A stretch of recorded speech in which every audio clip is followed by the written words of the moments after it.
Belakangan ada hal-hal yang agak menggelisahkan saya gitu ya.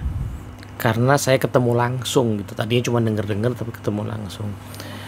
Yaitu saya ketemu dengan orang-orang yang ada di posisi manajer tapi rasa staff gitu. Orang-orang yang ada di posisi direktur rasanya manajer gitu. Nah ini agak menggelisahkan. Padahal ya di posisi manajer tentu punya wewenang yang luar biasa besar dibandingkan para staf. Apalagi di posisi direktur gitu yang punya sangat besar. Tapi kok rasanya masih rasa staf. Nah saya coba merenung-renung ya kira-kira apa penyebabnya gitu ya. Karena orang dinaikin itu juga gak mungkin ngasal-ngasal amat ya kan. Pasti ada alasannya. Tetapi kok kenyataannya masih ada. Nah yuk kita coba telaah ya. Kira-kira apa yang penyebab orang sudah di posisi lebih tinggi tapi kok kerasanya masih kayak di posisi yang di bawahnya gitu ya.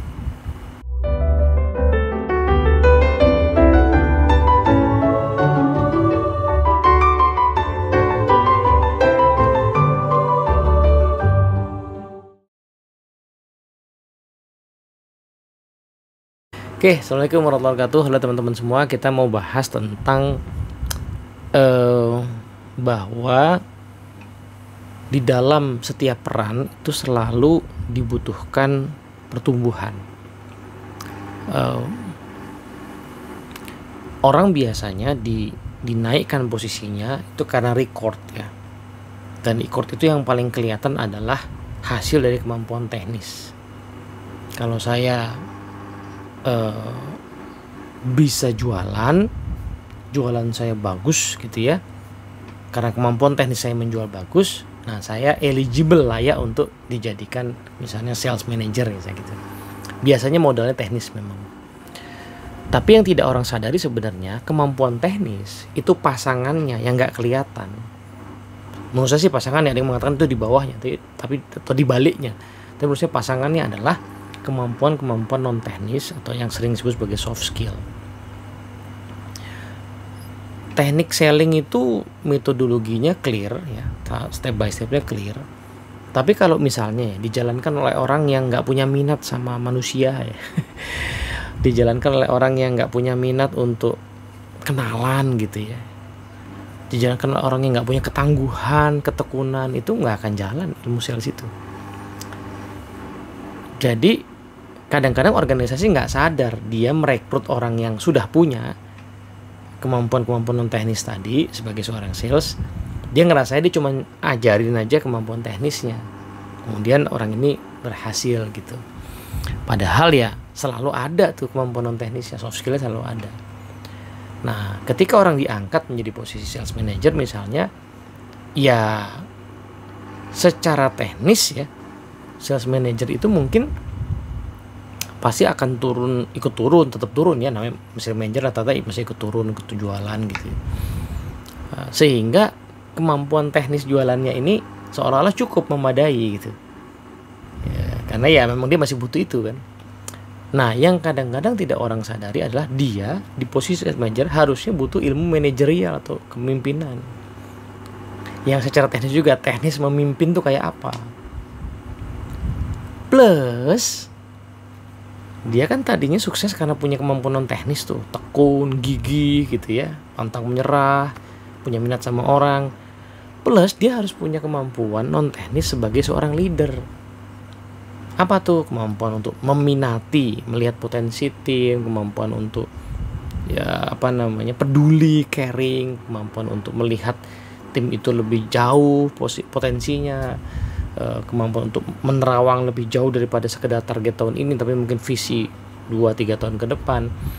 Itu hal-hal non teknis atau soft kompetensi leadership yang dibutuhkan juga. Problemnya orang kadang-kadang nggak langsung menyadari bahwa dia butuh itu. Karena apa? Karena dia ngerasa si kemampuan teknis jualan tadi cukup untuk mengeksekusi. Ini jualan ini hanya contoh ya, ini bisa terjadi di bidang apapun gitu ya.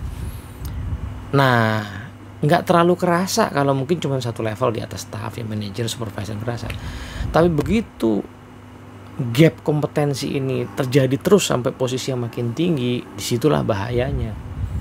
Karena kesenjangannya makin gede, padahal kemampuan itu jauh lebih sering nggak bisa dikuasain otodidak, butuh mentor, butuh dibimbing, butuh latihan terstruktur, minimal butuh atasan yang menjadi teladan kita, lalu dia ngajarin kita.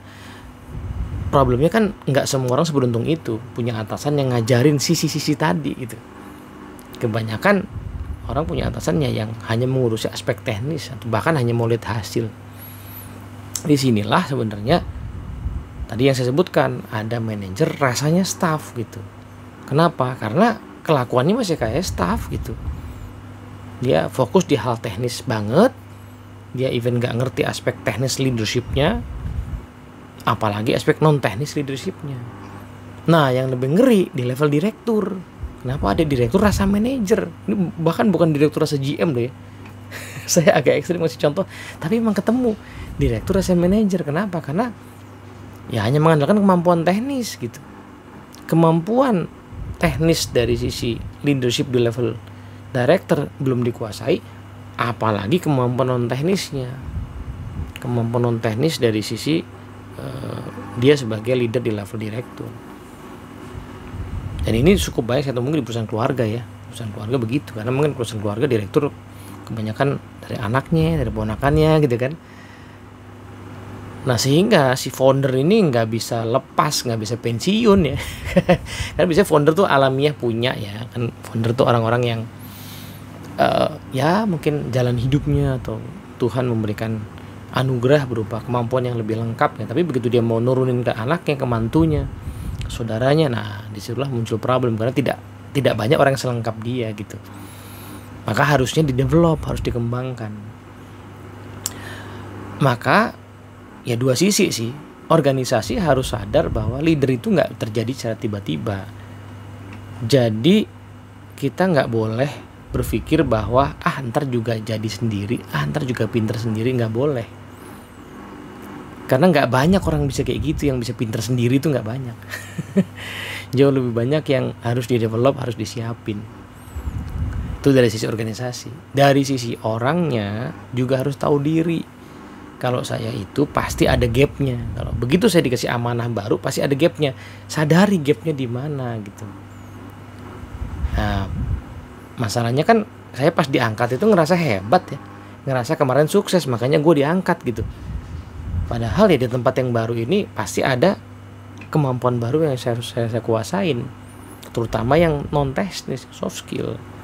Saya pasti harus growing sebagai person gitu.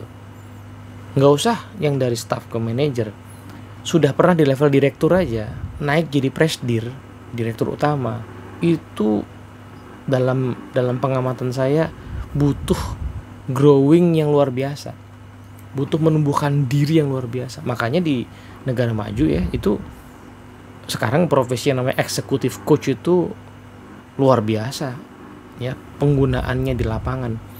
Banyak eksekutif yang meng-hire executive coach, personal coach, karena unsur leadership tadi. Karena nggak ada orang yang bisa ngingetin dia, yang ngasih tahu blind spotnya dia, kecuali orang-orang yang profesional di bidang executive coaching. Orang-orang inilah yang kemudian bisa hadir di meeting-meeting, kemudian mengamati, mengobservasi, dan melakukan coaching, memberikan masukan, sehingga muncul kesadaran, oh ini tuh area-area yang saya kembangkan, dan mendampingi proses pengembangan itu.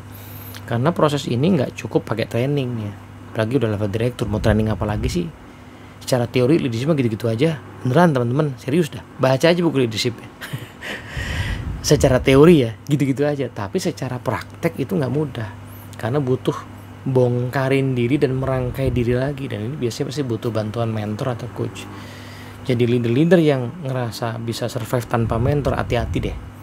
Apalagi organisasi Anda itu sekarang bergerak cepat ya, berubah cepat, terus Anda pengen cepat berubah juga gitu, hati-hati.